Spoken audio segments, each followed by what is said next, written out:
This is analysis of Gabrielle's backstroke.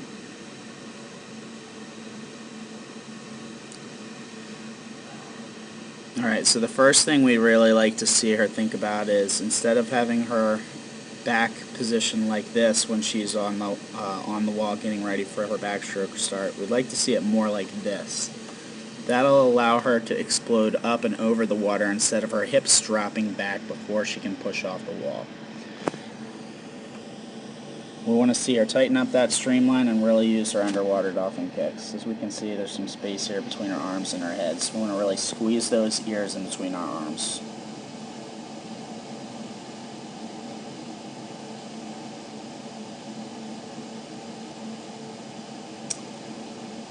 Although it can be difficult to see from this angle, Gabby is really crossing over on the top of her stroke. What I mean by that is her hand is coming over her face, and to some extent across her body, even over her face. So what we'd really like to do is make sure that we never cross the midline of our body with our hand or our arm in the backstroke. That'll help us stay more balanced, it'll help us stay higher in the water, and it'll help us get a more powerful pull as we continue down the lane. We can see here that because she over rotates her arms, her hands are very close to the surface of the water on her underwater recovery. We really like to make sure that we get those hands deeper so that we get the nice still water and swim with more power and speed.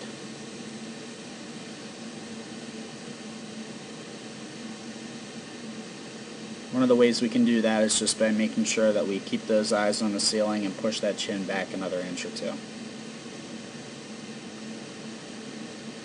Okay, once we flip over onto the wall, we want to make sure that as soon as our feet hit the wall, we explode immediately off the wall.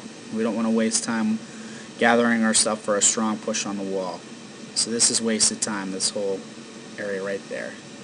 Also, we need to make sure we really streamline off the wall and use our dolphin kicks.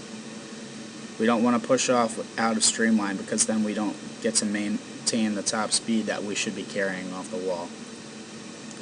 We can also see as she tires here that our hands get shallower and shallower on our underwater recovery. I'm going to make sure we keep those hands nice and deep. Even right here we can see her hand breaks the surface of the water.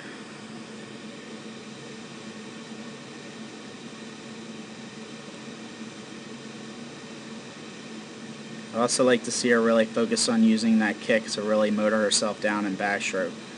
Backstroke is more about kicking than it is about arms. The stronger your kick, the better of a backstroker you'll be. We can really see here too with this elbow bend how the arm comes across over the face. We really want to make sure we keep those hands wide so that we can keep grabbing that deep water and have a better shoulder roll.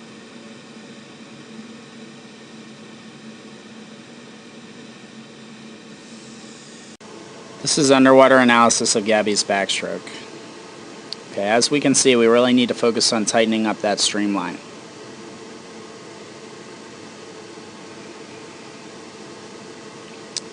We can see here that Gabby does a good job of bending her her left elbow on her underwater recovery to get more torque with her swimming. But we see with her right arm that she has a very straight recovery. We want to make sure we roll that arm and that shoulder down so we get that nice still deep water so that we swim with more power. Because she's not bending her right elbow, we can see it forces her hips to snake back and forth slightly. This is also because she doesn't roll equally to both sides. We want to make sure that Gabby really concentrates on kicking from her hips. As backstroke, the kick is the most important aspect of driving ourselves forward in the stroke.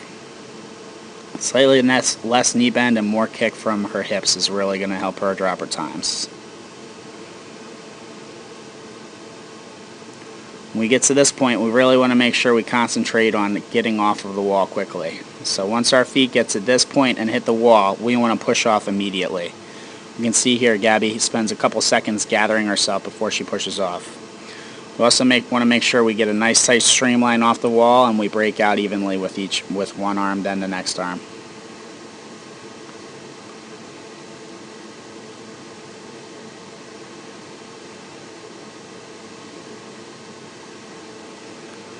to make sure we swing through that catch with power so we don't have quite so many bubbles on our hands. Those bubbles create a little bit of turbulence, which prevents us from reaching the maximum efficiency of our stroke. Kicking from the hips is also going to help her keep her hips up higher in the water and swim higher in the water, which will allow her to go faster.